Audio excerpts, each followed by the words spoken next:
मैं कल video upload नहीं कर पाया, उसके लिए सॉरी, क्योंकि मुझे कल एक जरूरी काम आ गया था और मुझे उम्मीद है कि आप मेरी बात समझेंगे। तो पिछले एपिसोड में लुसिंग की नंबर 10 के साथ में फाइट हो गई थी। इसके बाद लुसिंग अपने आखिरी अटैक से इसको मारने वाला होता है, लेकिन इसी वक्त यांगचेन आकर इसके अटैक को रोक देता है और कहने लगता है कि पुनर्ग्रहण के वक्त हर बात और हर काम पवेलियन मास्टर के ही ऑर्डर हैं, जो तुम्हें लगता है कि गलत है। तब लुसिंग कहता है कि मैं जो कहता हूँ और करता हूँ वह सब कुछ क्रिमिनल लॉ के हिसाब से होता है और इसने प्राणदंड का उपयोग किया। इसके अलावा उसने मुझे धमकी भी दी, इसलिए अगर मैं उसे यहीं पर मार दूं तब इसमें गलत क्या होगा। इसके बाद वो कहता है कि अगर आज खुद पवेलियन मास्टर भी यहाँ पर आ गए फिर वो भी मुझे ऐसा करने से नहीं रोक पाएंगे। यह सुनते ही नंबर 10 कहने लगता है, ऐसा बोलने की तुम्हारी हिम्मत कैसे हो गई। इस पर यांगचेन इसको चुप हो जाने के लिए कहता है और लुसिंग से कहने लगता है कि वांजियन पवेलियन में हर चीज लॉ एनफोर्समेंट के द्वारा डिसाइड होती है, जिसमें मुझे कोई डाउट नहीं है। लेकिन नंबर 10 ने भी पवेलियन मास्टर के ऑर्डर को फॉलो किया,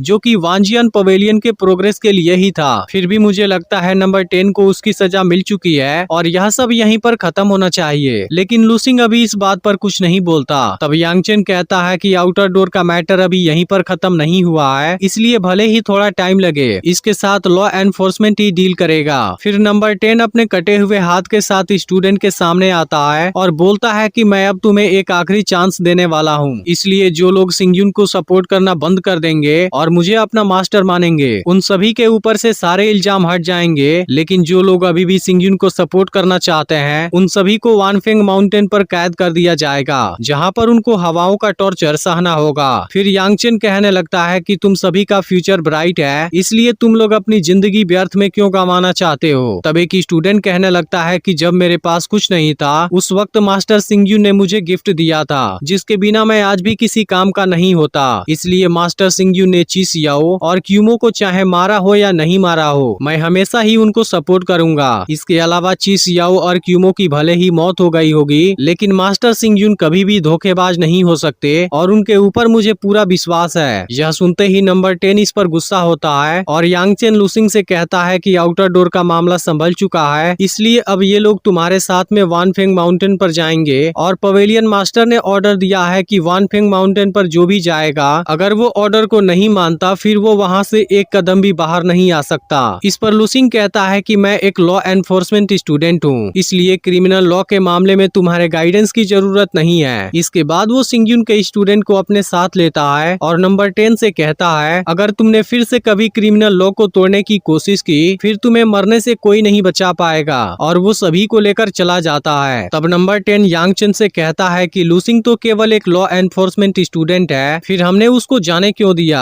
तब यांगचेन इसको डांटता है और बताता है कि लुसिंग फान वुचेन का डायरेक्ट स्टूडेंट है, इसके अलावा वो ब्लड आर्मी का लीडर भी है। फिर कहता है इस वक्त वांजियन पवेलियन कमजोर हो गया है, इसलिए पवेलियन मास्टर का हर मामला अब लुसिंग ही हैंडल करेगा, इसलिए आज के बाद मत बोलना कि लुसिंग तो केवल एक लॉ एनफोर्समेंट स्टूडेंट है। इसके अलावा वो सिंगयुन के सभी स्टूडेंट को वानफेंग माउंटेन पर ले गया। क्या तुम्हें नहीं लगता कि यह पवेलियन मास्टर का ऑर्डर है। तब नंबर 10 कहता है मैं अपना काम पूरा करने के लिए कैसे जासूसी कर सकता हूँ, इसलिए उनको वानफेंग माउंटेन से लाने के अलावा मेरे पास कोई ऑप्शन नहीं था। तब यांगचेन कहता है मैं तुम्हें बता देना चाहता हूँ कि तुम कौन हो और फिर से मत भूलना कि तुम आउटर डोर के मास्टर बन गए हो, लेकिन फिर भी यह सिंगयुन का ही टाइटल है। इसके बाद वो यहाँ मौजूद आउटर डोर के स्टूडेंट के साथ डील करने की बात करता है और फिर यहाँ से चला जाता है। लेकिन नंबर 10 सिंगयुन का नाम सुनकर परेशान हो चुका है और कहता है कि अगर मुझे कोई चांस मिला फिर मैं सभी को दिखा दूंगा कि मैं कितना अच्छा हूँ और कितना बड़ा जीनियस हूँ, जैसा हजारों सालों में किसी ने नहीं देखा होगा, ताकि मुझे फिर से कोई सिंगयुन के साथ कंपेयर ना कर सके। वहीं अब लुसिंग सभी को वानफेंग माउंटेन पर लेकर चला गया है और इनको वहीं पर फिर से कैद कर दिया है। फिर क्विंग सुआन लुसिंग को थैंक यू बोलती है। तब लुसिंग कहता है कि तुम लोग मुझे गलत मत समझना, मैंने तो जो भी किया वो क्रिमिनल लॉ के हिसाब से था। तब क्विंग सुआन कहती है कि तुमने अपना बेस्ट दिया है, इसलिए गिल्टी फील करने की जरूरत नहीं है। तब क्वान यू कहती है अगर तुम क्रिमिनल लॉ को फॉलो नहीं करते फिर आज वांजियन पवेलियन में और ज्यादा तबाही हुई होती। तुमने जो भी किया सही था, लेकिन गलत वो है जो केवल प्रॉफिट के लिए लालची हैं। इस पर लुसिंग कहता है कि बहुत अफसोस की बात है, मैं अपनी ताकत से वांजियन पवेलियन के इस तबाही को नहीं रोक सकता, लेकिन अगर तुम लोग फिर से शुरू करोगे फिर यह बात सही नहीं है। वहीं पवेलियन मास्टर का असिस्टेंट सभी से कहता है कि कल मैंने कुछ लोगों को ग्रेट डायनेस्टी में जाने जाने का ऑर्डर दिया था ताकि वहां से स्पिरिचुअल विंस कलेक्ट किया जा सके, जिसकी वजह से वांजियन पवेलियन के